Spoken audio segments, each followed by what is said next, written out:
ಗೆಳೆಯರೆ, ನಮ್ಮ ಮಾತೃಭಾಷೆ ಕನ್ನಡದ ಬಗ್ಗೆ ನನಗೆ ತಿಳಿದಿರುವ ಒಂದೆರಡು ಮಾಹಿತಿಗಳನ್ನು ಹಂಚಿಕೊಳ್ಳಲು ಬಯಸುತ್ತೇನೆ. ಮೊದಲಿಗೆ ಕನ್ನಡ ಭಾಷೆ ಬಳಕೆಯಲ್ಲಿರುವ ಪ್ರದೇಶಗಳೆಂದರೆ Karnataka, Maharashtra, Andhra Pradesh, Kerala, Goa, Tamil Nadu, Canada, Australia, Malaysia, Singapore, UK, Germany, Hong Kong, New Zealand, America ಹಾಗೆ ಇನ್ನೂ ಹಲವು ಪ್ರದೇಶಗಳಿವೆ.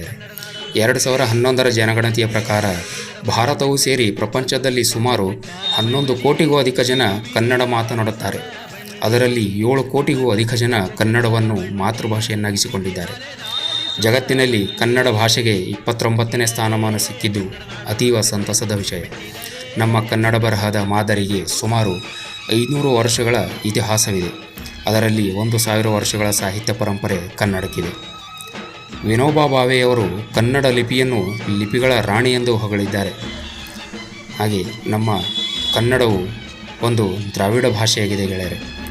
5ನೇ ಶತಮಾನದ ಹಲ್ಮಿಡಿ ಶಾಸನದ ಸಮಯಕ್ಕಾಗಲೇ ಕನ್ನಡವು ಸಾಕಷ್ಟು ಅಭಿವೃದ್ಧಿ ಹೊಂದಿತ್ತು.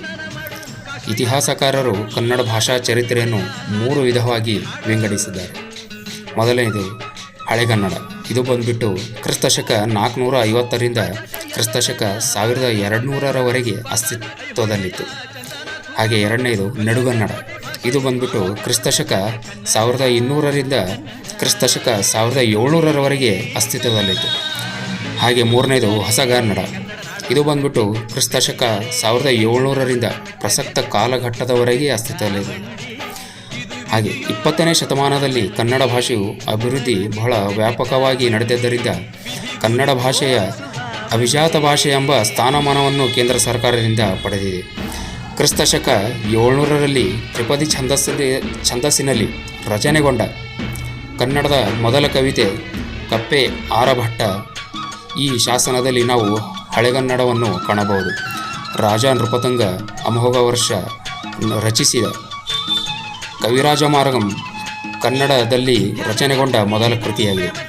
ನಡುಗನ್ನಡದ ಸಮಯದಲ್ಲಿ ಕವಿ ಕುಮಾರವ್ಯಾಸರು ಕರ್ನಾಟ ಭಾರತ ಕಥಾಮಂಜರಿ ಎಂಬ ಕನ್ನಡ ಕೃತಿಯನ್ನು ಬರೆದು ವಿಶ್ವವಿಖ್ಯಾತರಾಗಿದ್ದರು.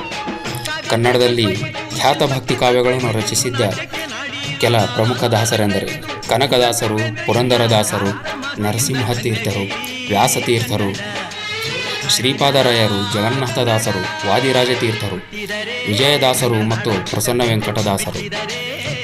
1817ರಲ್ಲಿ ಕಾನರೀಸ್ ವ್ಯಾಕರಣ ಎಂಬ ಕೃತಿ ಕನ್ನಡದಲ್ಲಿ ಮೊದಲ ಬಾರಿಗೆ ಅಚ್ಚುಗೊಂಡ ಕೃತಿ ಎಂಬ ಹೆಗ್ಗಳಿಕೆಗೆ ಪಾತ್ರವಾಗಿದೆ. ಕನ್ನಡ ಭಾಷೆಗೆ ಅತಿ ಹೆಚ್ಚು ಬಾರಿ